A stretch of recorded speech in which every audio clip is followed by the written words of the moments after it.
16 से 30 की उम्र वाले इस कहानी को ध्यान से सुनना।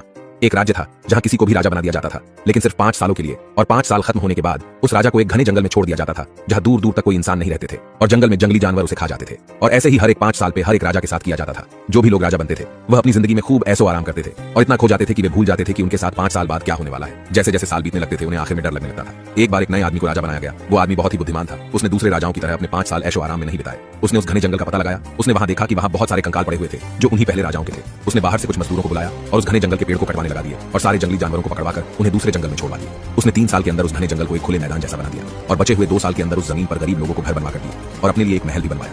जब उसके 5 साल पूरे हो गए तब राज्य के लोगों ने उसे उस घने जंगल में छोड़ दिया जो कि अब एक राज्य बन गया था। वहां के लोगों ने फूलों से उसका स्वागत किया और उसने बाकी की जिंदगी आराम से गुजारी। मोरल ऑफ दी स्टोरी, ये जो हमारे 20 से 25 की एज होती है, हमें इसे मेहनत और स्किल्स को डेवलप करने में इन्वेस्ट करनी चाहिए। अगर आपने भी बाकी राजाओं की तरह ऐशो आराम में निकाल दिए तो आगे आपको बहुत मुश्किलों का सामना करना पड़ेगा, क्योंकि यही वो एज होती है जो हमारी फ्यूचर को डिसाइड करती है। इसलिए इसे वेस्ट नहीं इन्वेस्ट करो। वीडियो